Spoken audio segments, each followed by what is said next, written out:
another edition of the Ad Podcast. We are in a series of deep diving with media agency leaders on the topic of AI and AI optimization, not only in the placement and the targeting level, all the things you would expect AI to be doing, but how is AI taking over and optimizing on the creative side. Today, we have an exciting guest to frame the conversation and bring a unique perspective. Nikki Lindgren is an e-commerce performance marketing leader and CEO and founder and MP of Pennock. Starting her career in product development at Pottery Barn, she joined the foundational e-commerce team at Cost Plus World Market. She moved agency side to oversee digital marketing and strategy across high-profile e-commerce accounts. She launched Pennock to bridge the gap between clients and paid media execution, specializing in scaling direct-to-consumer beauty, lifestyle, and wellness brands. Over her career, she has guided growth for over 75 direct-to-consumer brands, managed more than 40 million in ad spend, and also as a podcast host, the Pennock Knockdown podcast, exploring modern growth strategies like generative engine optimization, GEO/AEO, paid media, and creator-led marketing. Nikki, welcome to the show. Dylan, thank you so much for having me.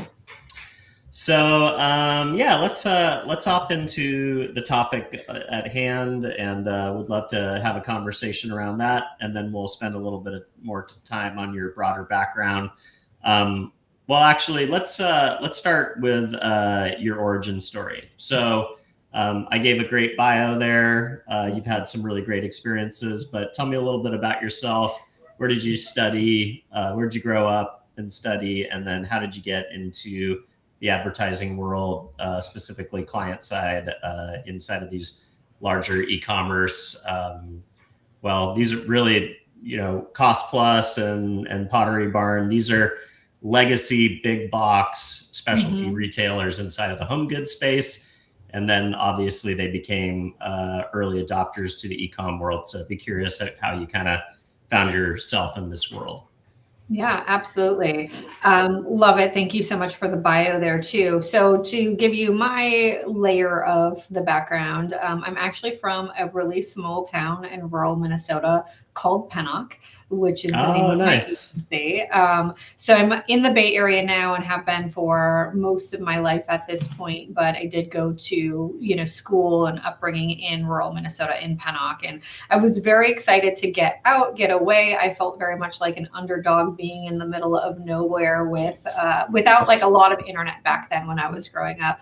And so I left Minnesota to go over to your neck of the woods. I moved directly to San Diego, like probably a week after high school graduation. And I studied fashion.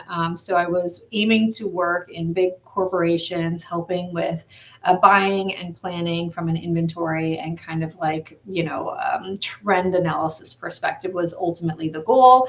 I found myself in San Francisco throughout my studies. And at the time, San Francisco had Gap, of course, and Levi's. I was able to get a job much more quickly at Pottery Barn, which is why I started there. I actually worked in inventory management there, which was aligned with my education, but quickly moved over to Cost Plus World Market, as it was known then. Now it's World Market, to get into the digital world. I was really excited about moving. My next level of education was around marketing, and that was kind of my core thesis of what I wanted to do with my time was marketing.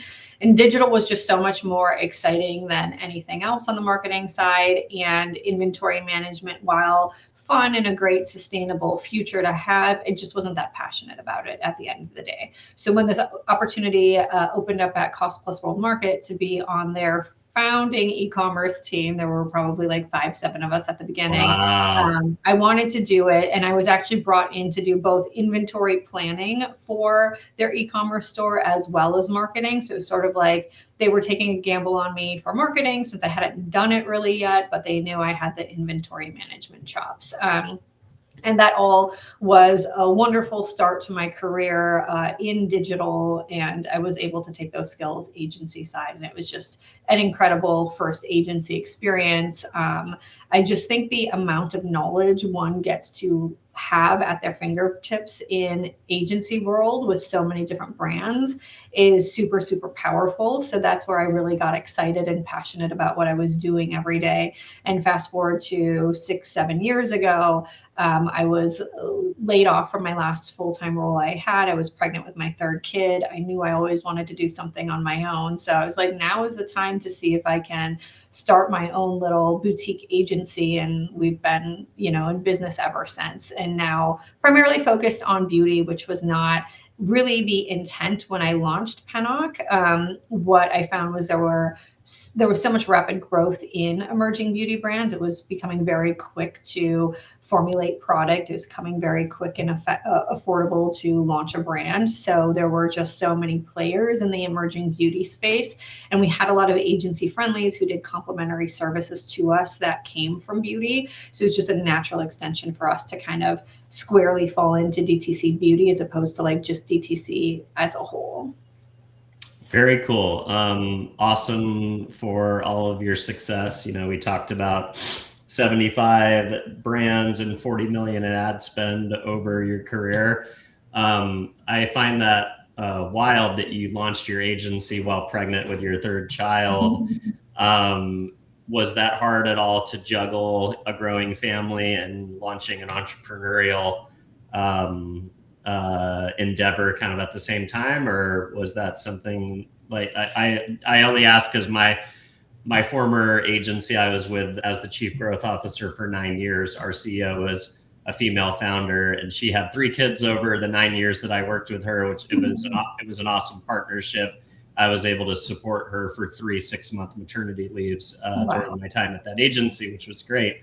But it's definitely a lot to juggle. So I'm just curious how that, and do you now look back at that layoff and say that was the best thing? That was actually a great outcome because it forced you into launching your entrepreneurial pursuits?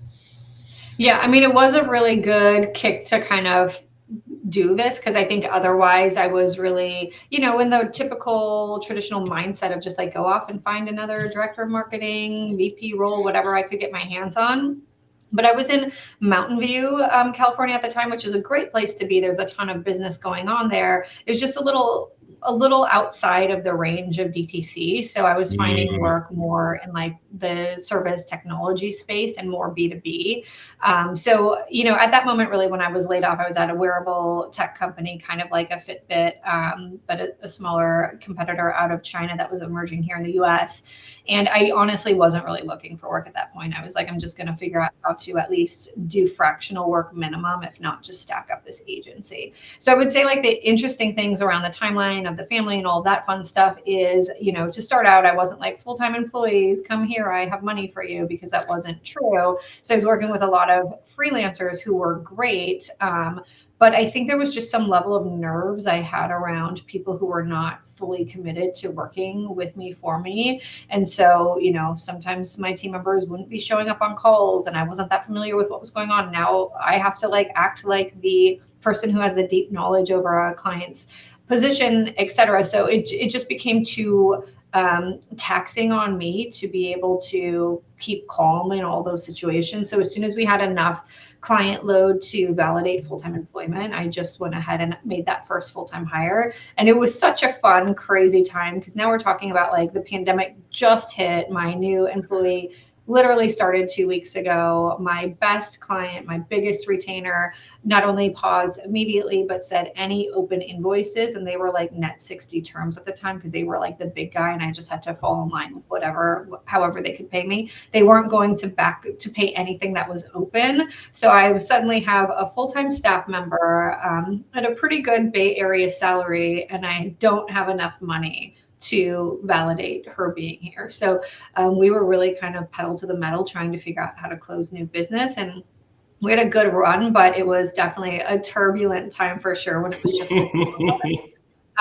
So yeah, interesting all around. Luckily, I have a really supportive husband who was doing a lot of the stuff around the house and things with the kids, so I could manage. And I took a pretty short maternity leave with my middle kid, so I was familiar with getting back into the flow of working quite quickly. So the family life was all intact, and I think, I mean, all in, like, agency life is crazy, but I can probably count the number of weeks I worked way beyond 40 hours. Like, I was not like up to the early hours of the morning to get the work done for clients, which is nice to have all around. That's awesome. So you're able to kind of figure out how to make it conducive to be a lifestyle business to some degree. It was, working smarter, not harder, from the perspective of just long hours for the sake of long hours. Like with a lot of the advancements in technology, being able to have a small, nimble team, you could execute quicker. Yeah. And if you executed fast, you get that time back to your calendar as the owner of the business. I will say in the beginning, what I was reluctant to move quickly on was standard operating procedures, which are everything. I mean, we have so many now that I imagine we probably have like 200 SOPs, and I'm sure some of them are very outdated. So now it's our job to maintain them. But at the beginning, when I had like all of these ideas on the rigor and the routine and the process by which we had to do stuff, and I would just kind of be like, hey, new media buyer who joined the team, like, you're a media buyer, you know this stuff, so just go do this stuff. Like, the execution would never kind of follow what I had in my mind. And so when I finally put my ideas onto paper and formed proper SOPs for them, that's when, like, really we were starting to gel and work much better as a team. And that was 2021. Such a good reminder for entrepreneurs and business owners to figure out how to get those SOPs onto paper. And now in the new world, it's training agents with those SOPs. Yeah. Have you been able to? The fact that you documented your SOPs is probably gives you a leg up on agentic training. Have you taken any time to see if that SOP protocol translates into agentic workflows that you can help provide further automations? Yeah, so I would say the way we're operating today, me and like the CEO founder seat, I've been really good at building my agents and workflow and agentic staffing, if you will, for work that my team doesn't do. So I have an agent that probably has like 9 agent employees under it, and they're all, kind of operating every single day, bringing me stuff for approval. So we've got a really tight relationship, Claude and I, there, where I'm bringing my team along to the journey, and we're perfecting a little bit more is in the media buying lane, which is what we're doing for our direct to consumer brands. We're creative briefing our clients every single month on new bits of content that are needed to create good, performance for the brands. We're either having the clients fulfill those, the clients' partners fulfill that, sometimes external agencies, sometimes our own team will execute the actual creative development. It depends on the relationship. But all in, every single month, we have to brief what we need to be successful. And so we've leveraged AI quite heavily there, leading into all of our tool set to help build the first pass of any creative brief we need, which is a huge time save for us, because creative briefing, even using really amazing tools out there in the marketplace, can still take a lot of time. So I think we've reduced that time probably 50% so far, and I think there's more savings to have. So that's one area I can give as like a specific example where we've really executed well with a Claude setup and a workflow. Very fun.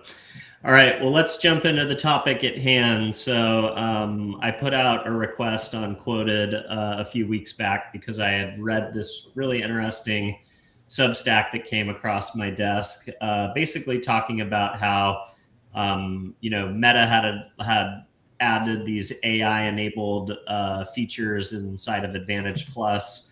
And then Google was about to launch Google AI inside of the inside of the ad buying platform.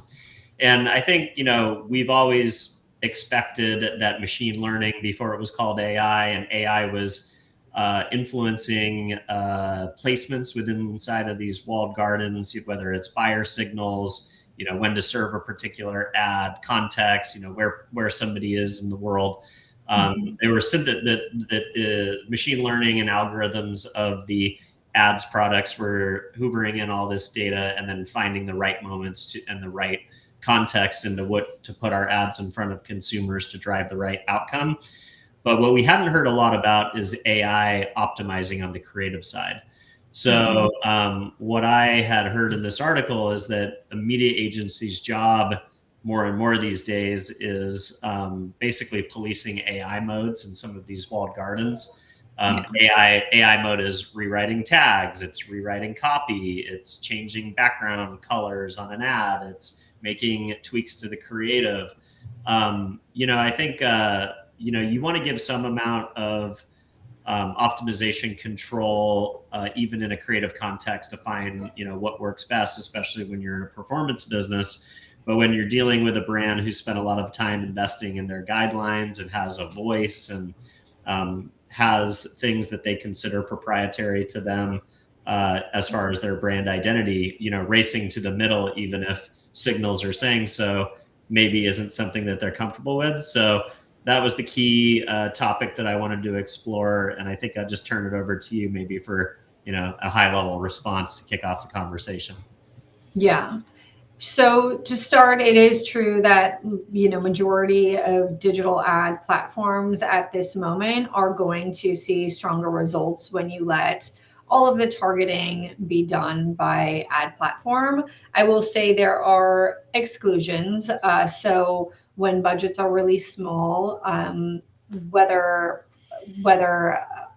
audiences built by AI versus manual loaded audiences will perform better, it's a little bit of a gamble. So it's kind of like that A/B test world to kind of figure out which lane is going to win. And small budgets, I mean like under 20K per ad platform per month. So that can include many brands, especially small businesses. So for those brands, they are going to want to do a little bit of dabbling in the old way we did stuff in like 2024 versus the new reality to see which lane is better for them.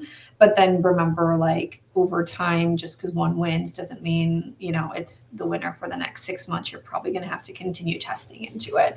And so that's a lot of what a media buyer is doing now, is not only, yes, there is a lot of policing for everything AI. I will say all of the ad platforms now have a ton of AI enhancements that are automatically toggled on. You can go into settings and control that they're toggled off. Just make sure your media buyer is doing that every time, or they'll continue to spend hours, manually doing it. I will say the most annoying thing that we found in the process is even when precisely toggling off all of the bits at different levels. When we flight stuff and eventually push it live after it's been QA'd, there are moments where just magically it becomes toggled on again. So there's so much more time. Like, who would have thought at this moment in technology that like the biggest time suck for a media buyer is flighting? But that's kind of the reality we're in right now. And there are tons of AI tools that are coming to the forefront to flight your campaigns for you, which I think is great and is going to serve us well, because it's the stupidest use of our time, in my opinion. But if the products that are helping us flight quickly are not natively built by Google and Meta and whatever other ad platform we're talking about, the likelihood that they're up to date on all of these regular changes just seems limiting. So we have yet to find the perfect flighting solution for us, and do default more often than not to manually going into the product and keying the stuff in. So that's sort of like a little bit of a soundtrack as to how things look from a media buyer on my team's lane right now. Yeah, I think that checks with some of the, thinking around what this article was bringing up. And I think it almost definitely pushes into this idea of like AI is best with humans in the loop that are QAing and making sure that it is doing the right things and not going off the rails. So I think it only reinforces the media agency's continual role is, before they were managing all of these channels and maybe managing relationships with salespeople, and when programmatic became available, then kind of hopping on with hands on keyboards. And now it's like, okay, well, we're taking some of the hands off keyboards, but now our job is essentially to make sure all these things are working as intended. and to QA, the AI's work essentially. Yeah, I mean, I think the job today is, building systems and tools for what you just described, building systems and tools for, bid strategy, bid adjustments, how you're going to kind of stay on track with, are we hitting goal? Are we staying within budget? All that fun stuff. And can product do that across all placements where we're on not just like meta to meta, but like I've got a whole budget for everybody. It's 50K. By everybody, I mean like all of the ad platforms a certain brand needs to be on. Can this sit above all of the ad platforms? And that's like really what a lot of the technology is trying to orchestrate for us right now. And then the final thing that's probably like, I would say 40% of a media buyer's time at this point is the creative ideation, creative strategy, and creative briefing. Just because that's all of the targeting comes down to what those assets look like these days. And even things that we think we should be able to do or we used to be able to do, like some brands really don't want to show ads outside of, I'll use Meta as an example, like reels and stories. Well, that control is also being taken from us, right? So like there's a lot of emerging stories that you can continue to put in that you only want ads to show up in XYZ placement or platform, but they're going to adhere to it like as they see fit, not like a hard, rule to follow. Interesting. All right. What about the creative optimizations that I alluded to? So we've talked a lot about placements and bids and what units are leveraged and the distribution of, say, a Meta network that has Instagram, Facebook, WhatsApp, and these other places to distribute. But have you noticed that changes in the creative are popping up without your permissions and or your team going in and creating those changes, such as taglines rewritten, copy changed, or even things that are more associated with the actual creative itself, the background of the image changed or something having to do with the actual video or the image itself? Yeah, I would say, for the reasons described earlier in this conversation, like so many of our brands are very sensitive to the look and feel of their brands. So many of them are toggled off 100% by default. Like we can't use different copy variations. We can't do any enhancements to the asset. Sometimes we'll do like enhancements to the background music or something to that extent if it's just like a soundtrack behind the video that is live. But then I would say where we do enable it, it's showing up enough. Like we are seeing the variations, and in some cases, like those variations are helping our brands. And I think where I would say those cases work best is, first of all, where we might have limited resources for creatives, or the branding is just not that strong and compelling to begin with. So that's where we're a little bit more raising our hand. And like, you have to position that softly and politely with the client, because they don't love hearing that they're not really killing it in that space. But that's where we're going to see the stronger results of letting the enhancements come forward, is where their assets are just like fine.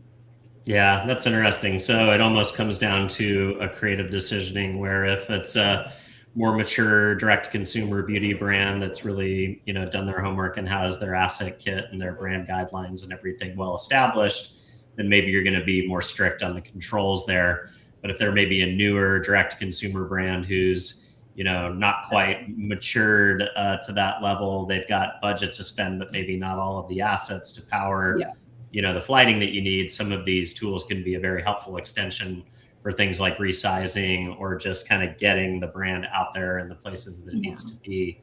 So you can allow a little bit more control there by necessity, because the brand is still building up its foundation. Exactly. And then there are old solutions that have been around for some time, right? Like leverage the catalog, just do catalog based dynamic product ads, or something like that. And it's not like those work for some brands, they don't work for all brands. Like I can't tell you within our book of business right now that their catalog ads are active on 100% of our clients, because like they really don't perform for all of them. We have one client where that's literally all that will perform, but that's that's an outlier. That's not the norm that we see.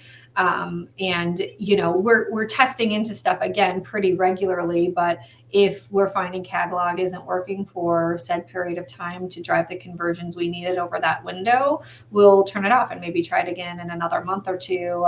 But we're kind of dusting off the playbook of best practices. And if it hasn't been tested for a while and performance isn't growing for a particular brand, like it can maybe get toggled on. And like time will create so many changes for us, right? There's like the seasonality angle, and then there's just like, hey, we really haven't tried that for a while. It doesn't matter if it's seasonally better right now or not. It's just another toggle to activate. Interesting. So, you know, when you talk about beauty, I think with this creative optimization piece, like for regulated industries is where you're going to see the most hesitation, you know, something that gets done that puts you in violation of FTC.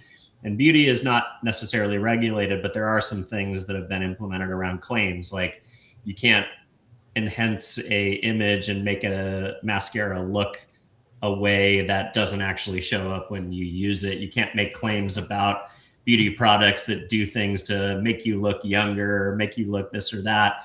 You can't use, you know, like retouching and editing and filters and things like that to make people look better, and then say your product did that, not the technology. So, are you cautious at all as this technology advances that AI sees these opportunities to make enhancements to the creative from an aesthetics perspective that would potentially put a brand afoul of some of these FTC guidelines around claims and what is allowed and what's fair and what's unfair as far as pertaining outcomes with products like beauty and skincare and aging? Yeah, so that's something on our mind and on our clients' minds for sure when we think about what we're putting into an ad platform and what the ad platform might be optimizing against. I mean, we talk to our dedicated reps on each of these platforms on a regular basis. And so I think, you know, they and everyone who stands behind them at these big organizations are not trying to do anything that jeopardizes our ability to spend well with them. So, you know, the idea is things like that should not come forward. And when or if they do, when they're flagged, it's something those teams will be addressing pretty quickly internally to ensure that everyone feels comfortable continuing to spend in masses on their platforms. So I think like the optimizations we've seen have been less in the lane that point us to think that future is now in terms of what the optimizations and AI enhancements might look like. It is more of the background. It is more like product set and setting. So is it on a bathroom counter or a kitchen counter? I'm just making it up, but like things like that more so than I've really augmented. I have a side-by-side asset and it's a before and after, and I've augmented how the woman looked before and then what she looked like after. We've seen less of that as like things socializing in our ecosystem and then in like our greater, you know, marketing communities. That's interesting. But you have seen examples where it would maybe change the context of where the product is, such as a bathroom or a kitchen, or like, because that's as I've explored these topics, like, yeah, background, like that's one of the more you know, deliberate changes that I've heard, you know, so far. So that's pretty interesting for sure. All right. Well, I think big picture, you know, I talked to another media leader the other day who said, look, you know, as AI becomes more and more ubiquitous, and we're going to have to like think about control of our brand and what the context is and what the utility of the advertising is and how much we're willing to give control for performance, and just kind of like let our hand off the wheel a bit. You know, his example was, you know, in a Super Bowl ad, the client's going to be very engaged. The channel is going to be very perspective.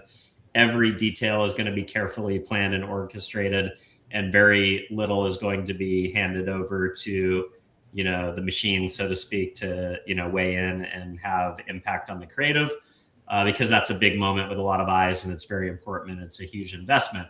Now, when you're talking about, you know, 400 affiliate influencer UGC ads running low funnel on Meta or Google or Shop ads or some of these things that are more lower performance, lower funnel and performance oriented, brands shouldn't care as much about how the sausage is made as long as it drives the utilitarian use of a conversion. I'd be curious, do you lean into that thinking that control needs to be released on the creative side, on the lower end of the funnel, and allow the platforms to do their jobs, or what level of control do you think brands should be willing to give up in trade for performance?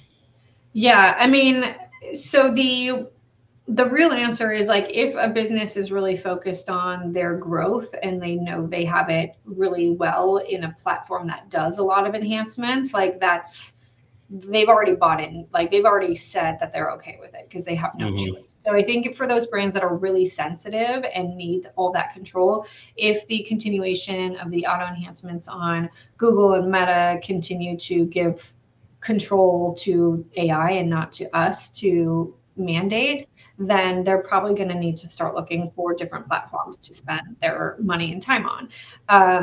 But yes, I would say the simple answer is, like, yes, we all have to give up a little bit of that control, because you're right. Like, this isn't the Super Bowl moment. This is, maybe 200 ads live at one time. Of course, some of them are not going to feel 100% on brand. But we're at this evolution too. Like, what are creators going to look like in the future? And are people going to respond to creator assets like they do right now? Are we going to need to gift 50 to 100 products every single month for the rest of our lives to drive paid media results? And I don't think the answer to that is yes. I just don't know the timeline by which people move over in the other lane. I mean, I think I read some newsletters, and one of them is really right now about how high-end luxury houses are really collaborating with artists who are making their collection parts of their website, just like hand-drawn, pieces of work for their hero takeovers on their website. So I think we're just going to get, like, a lot more angles of creativity that brands will partner with, as opposed to just a traditional creator like one of us who might have a big following and can talk about a product and make money, right? So I think we're going to evolve a lot, and it might be in favor of the brand gaining a little bit more control, at least in the partner landscape, which I know is not answering the AI piece completely, but it's going to be interesting to see how the next couple of years play out. And I wish I had a crystal ball.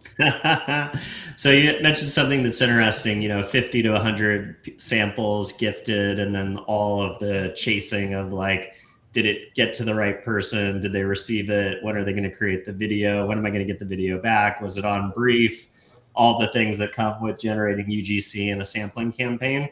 How much do you think AI-driven creator or AI-driven ads that use the name and likeness of creators, but not having to do the sampling piece and having real production?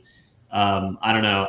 Everything that I've seen so far leans into the idea that consumers, especially Gen Z, Gen Alpha, Millennial, are, like, totally repelled by AI-generated human mimicking content.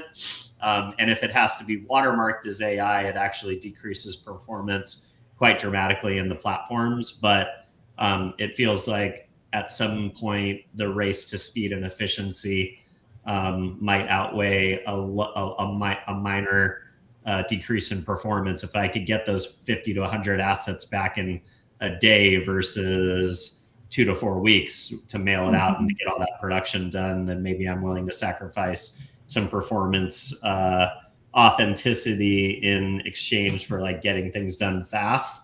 I'd be curious, what do you think about that side of the AI content generation piece, the digital avatars or digital twins of creators? Yeah, I mean, I don't even know where to start there because there's so many thoughts in my head. But because I was talking to an agency this morning that does the AI UGC, and so looking at what that looks like, the cost of it, how good does it look these days compared to even like 6 months ago.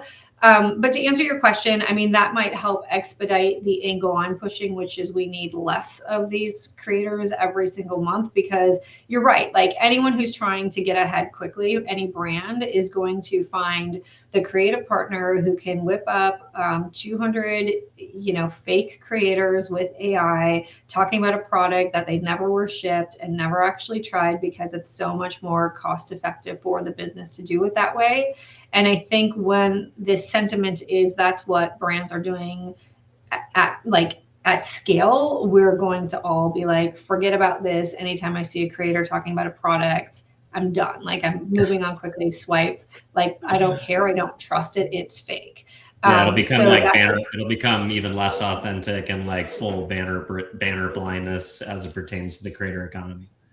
yeah. So like, that's why it's hard for me to even like have a solid thought around, because I think, the role of a media buyer in itself, which I'm very sensitive to since I grew up as a media buyer, has changed so much. Now we're talking about the role of a creator changing. What does a creator do if they're not making money for their content? Like I haven't even sat and thought about that because I'm not a creator, so it's not on my radar.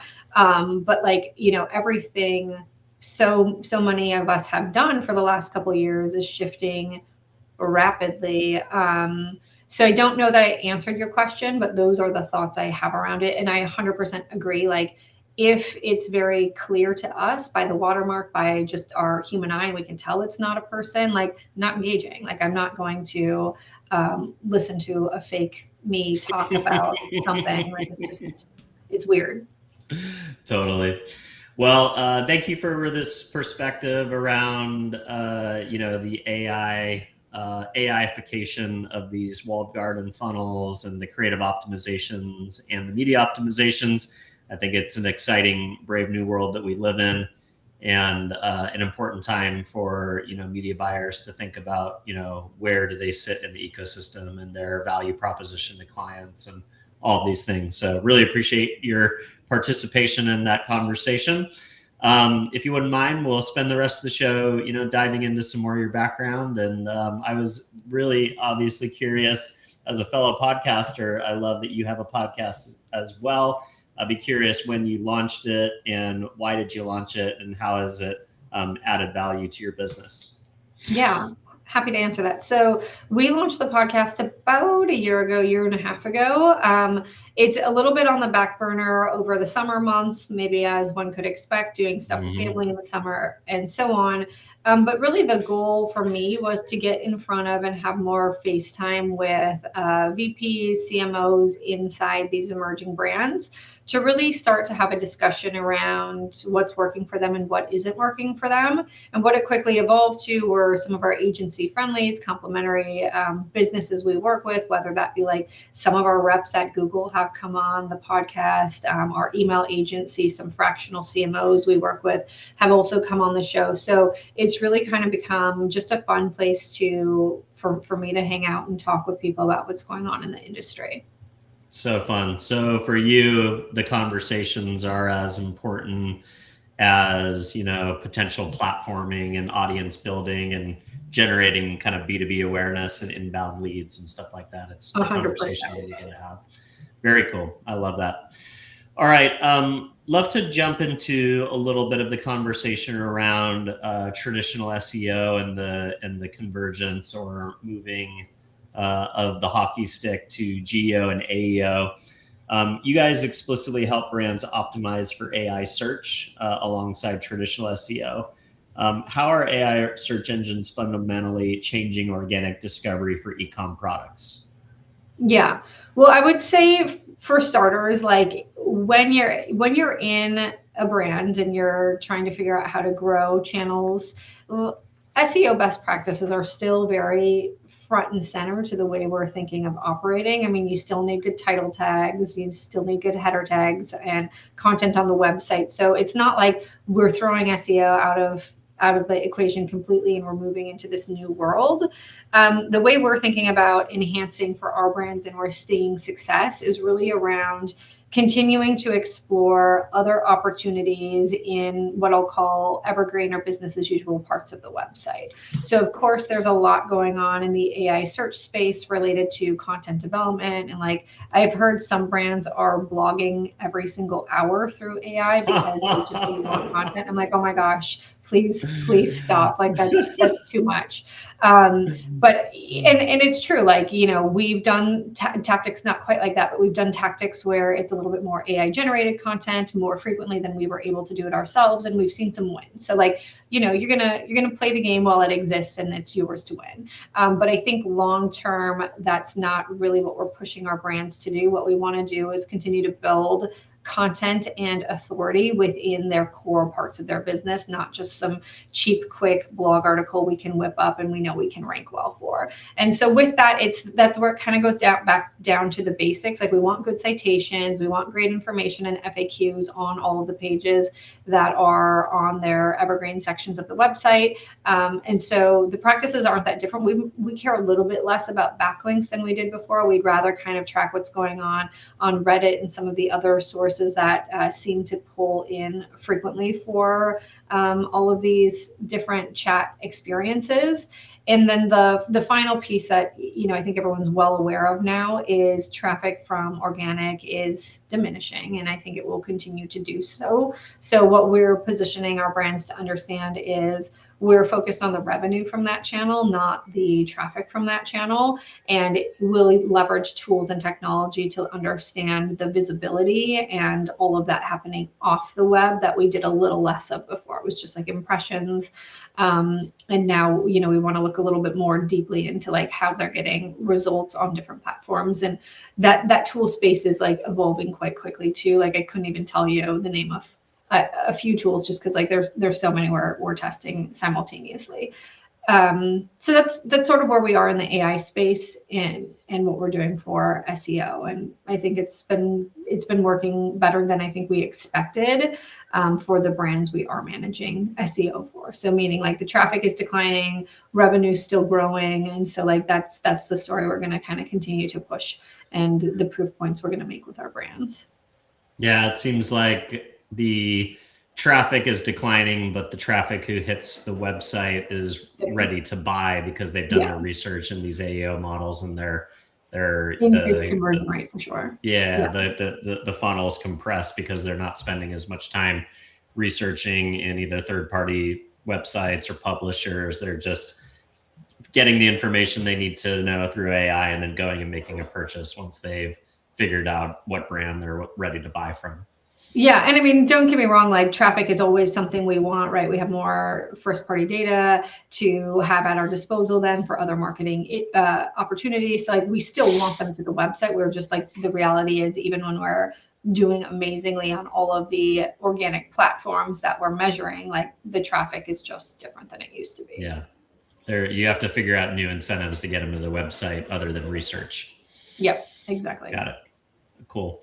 All right. You've helped scale over 75 beauty and lifestyle brands. What's the single biggest operational mistake that young direct-to-consumer brands make when they're trying to scale paid past the 7-figure revenue mark? Biggest mistake? I would say that there could be, I'll give you one for sure. I might have a second one for you. I think the way in which business owners and operators are thinking about testing into new channels can be a double-edged sword. So we're working with a brand that's very new, very low budget, and they want to be on like 4 ad platforms with $20K a month total budget. It's not a recipe for disaster, but like there's just so many opportunities on a couple of the majors that scale well beyond that budget. So those are the moments where it's like, okay, if someone really wants to test into a 3rd or 4th channel when budgets are low, like let's just put some great parameters around that test so we aren't finding ourselves in a situation in 3 months where the client's like, well, you haven't done anything good for us. And we're like, well, that's because you wanted to do like literally everything. And we told you not to. You spread things too thin and you didn't build maturation on one platform to start and kind of move Yeah. So I'd say logically to like the next place. within the ad space alone, I would say that's a thing. And then the other bit would be related to kind of more holistic overall of marketing, which is like, how are you growing all of the channels as opposed to like relying heavily on a couple of channels. So I think we're well beyond the days where brands believe all they need to do is spend money in ads and they'll, grow their business. But there are still some brands that really overlook certain channels to the point where it can really hurt their business. So I think some channels that come to mind are affiliate, are organic search, things like that. If someone's not keeping a close eye on them, they matter a lot. And then some of the more emerging early brands, if their email setup isn't really converting, they don't have a good understanding of their website email lead gen conversion rate. They don't have a good insight into like their drip series, all of that. It can become a little bit of a problem too. So every corner can be scary, but those are like the majors that I'd maybe mention. Nice. We talked about creator generated assets making up a massive percentage of successful paid campaigns, even though it is becoming more ubiquitous and we're moving into this AI world where maybe it'll be hard to trust creator generated campaigns. We were already had low trust barriers because we thought that people were being paid for their endorsement versus it being organic. But do you think there's a way to structure creative briefs so ads do feel more authentic on social channels while still driving ROAS? Is there a way to do it to maintain authenticity and keep performance in a way that is going to be acceptable to the brands that are, mailing out all these samples and, more importantly, looking for these assets to power their paid funnels? I don't know if you're going to like this answer, if your audience will, but I do believe when we're talking to creator partners who are coming in to help us build our businesses, it has to be authentic to that creator. I think like for us in the industry, when I see 3 different ads from one brand across 3 different creators and their script is pretty much verbatim what the other person's script was, like that gives me the ick more than anything because, and I get it, like the brand really wants to say like, talk it like, here's your opening hook and then say these 3 things sometime before the video wraps and make sure it's under 35 seconds. But I do think if you're going after someone, and this is like where the creator has some influence, if you're working with someone beyond just UGC for something to load into your campaigns as a dark ad, let them be authentically themselves, and that's going to show up a lot better. It's going to help you more as a brand than telling them specifically what to say. So when we're thinking about how to brief our brands with creator content, we'll give them a couple references of what we think works well, either from their older campaigns or the named competitors we're tracking with them. But like, it's sort of, here's an example. It's not like now go tell the creator to basically make this for your product. And what the internal team ends up doing with that, like I don't have visibility to, like I'm not 100% sure if they're like, here's an example, go put your spin on it, or here's an example and here's your script. But I would say like that's where it's going to get a little bit more interesting, and that could be maybe the solve for the AI created content too. Is like, I don't know if you can make a really cool fake human, but the real people might have a little bit more like flair. Yeah, that's an interesting perspective. I demoed a AI, AI enabled, but a kind of a creator sourcing platform end-to-end solution this morning that I hadn't looked at in 10 years. Mm-hmm. And the sophistication of it has become off the charts as far as creator identification, go through a list of creators that they think are right for your brand and your campaign based on AI. And then you kind of train the model, you thumbs up or thumbs down up to 20 creators. And then it goes out and finds more people that look and feel like that. And then the other thing that it did is once the creator selection piece was done, it went and looked in your category and it found trends that were currently like spiking in the ecosystem and then generated your creator brief based on what's already out there in the category performing well at that exact moment. And then even coming down to like what I would consider like almost a shot list and a script on how to develop that trend in a way that would be authentic. And to some degree, I think about what you were just saying around authenticity and being like, gosh, if I was a creator, and I've been not a creator, but well, I'm kind of a creator, but I'm more of in my career, I've been a manager.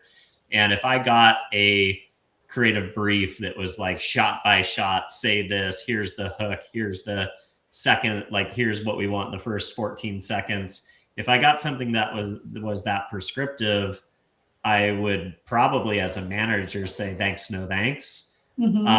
Especially if I had to post it on my channel. Now, if I was going to be able to give it to them as a dark post and they were willing to pay the production fee, cool, like no big deal. Like that's more of like a work for hire in my mind. But Yeah. I wonder if that level of like, hoovering up data about the platforms and seeing what's working. Well, yeah, you can copy trends and like trends, like every creator that has a successful trend, there will be 7,000 people doing that exact trend in 10 minutes.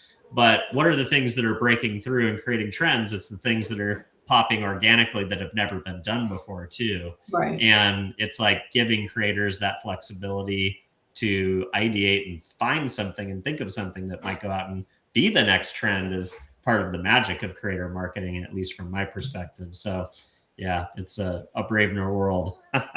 Well, and I think like when you're scripting till we're blue in the face, like even a slightly new script, like it's just a variation maybe of something that's already out there. And what the ad platforms have like voiced multiple times is like they want fresh new content coming through. Like if your content is just a slight enhancement with a new creator or a new group of creators than you had last time, it doesn't really give them a ton of newness to really play with. So I think the more diverse creative we can put into the marketplace, the better.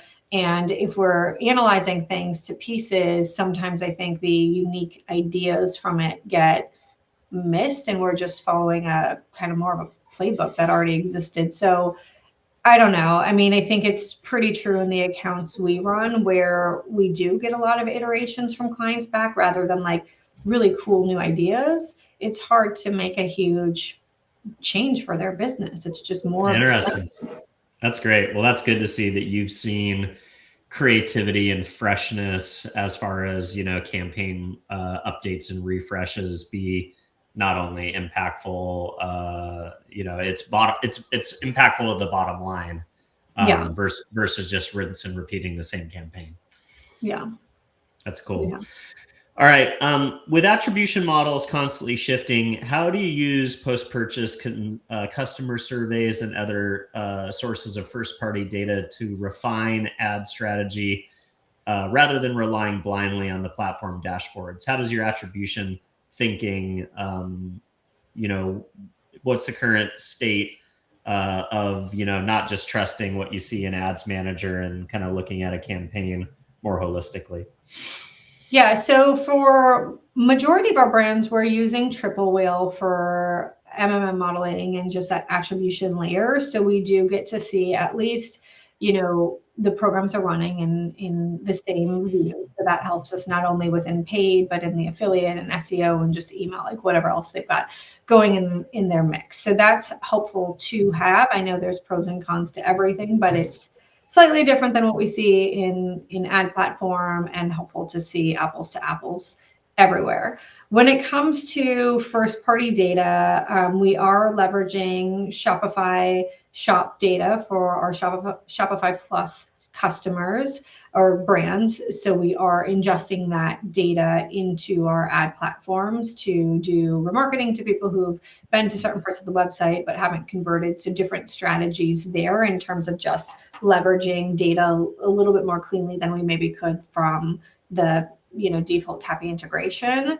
And I would say the final thing is some of our brands are using OpenSend. And so with that, getting a lot more data around enhancing first party data with third party bits of information that they have in their ecosystem and then sending that over to ads platform. So it's a little bit more about data enhancement and how we're layering on newer tools for better targeting. And then attribution and just the insights are typically in platform for brands that aren't using a partner like a Triple Wheel or Northbeam.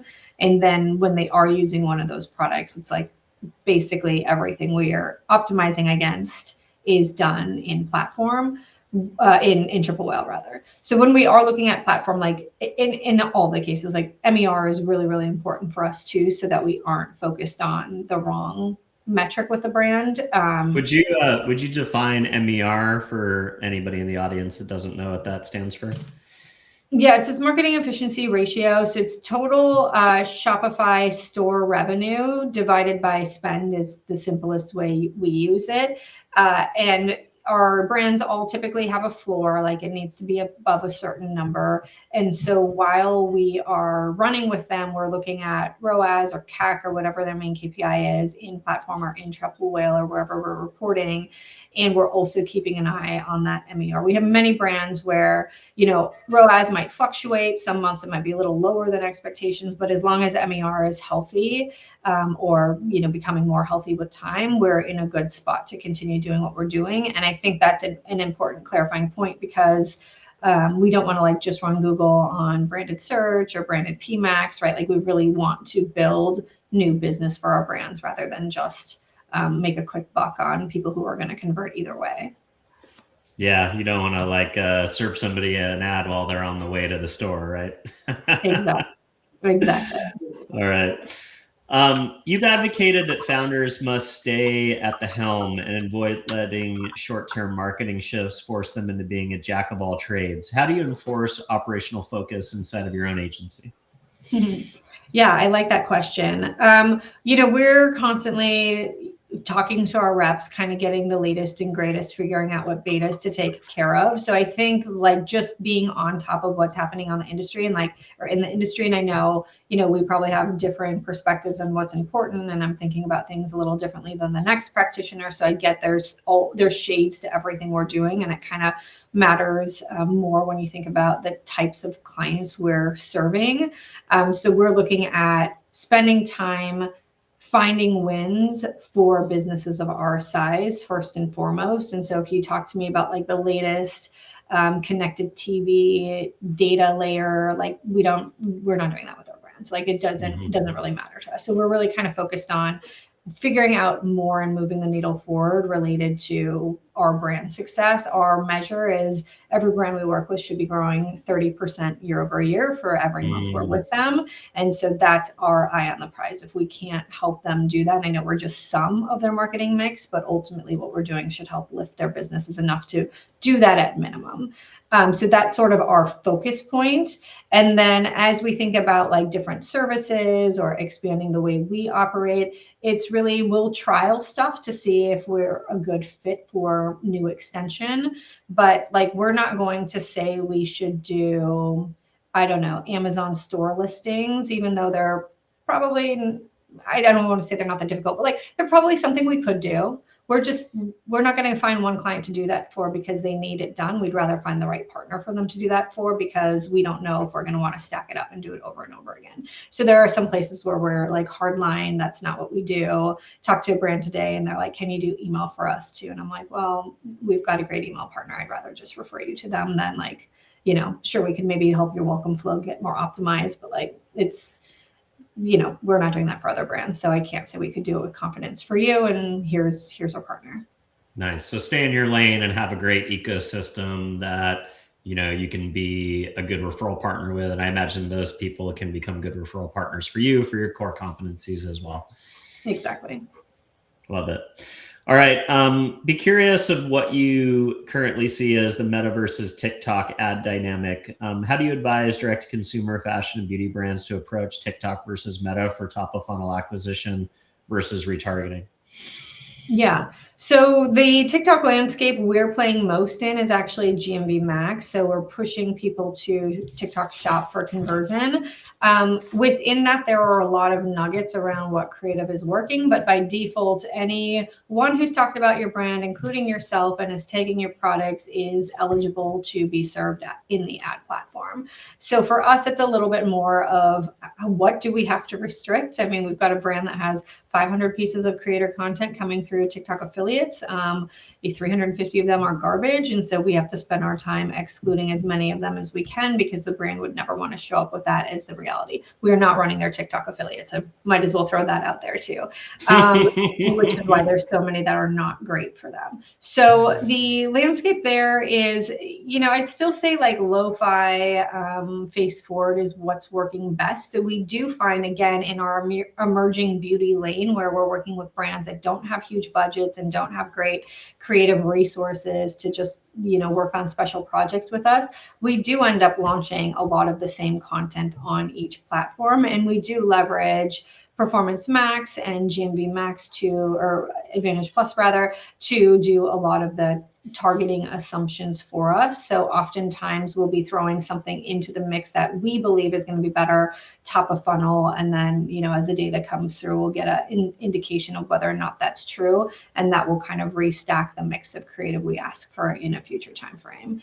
I would say like a really fun channel for us to move into for our brands has been AppLovin or Axon, just because they take so natively and like really strong results with anything we've pushed with success on Meta seems to work well on AppLovin. Interesting. So that's a good unlock for us for, continuing to grow brands when they're looking for something new that really doesn't require more assets. That's crazy. Yeah, I've been seeing a lot of ads for them on my YouTube at night, probably because I'm in the industry, but I was like, okay, these guys are pushing pretty hard as a self-managed direct consumer opportunity. So that's pretty cool.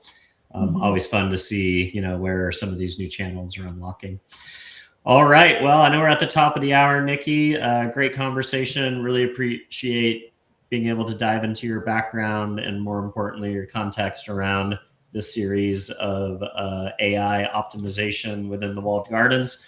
Really appreciate your insights. If folks want to reach out and learn more about the agency or connect and follow your thought leadership, where do you want people to get in touch? Yeah, first, our domain is pennock.co, pennock.co. Really easy to find a way to email me there, but otherwise I'm just Nikki at pennock.co.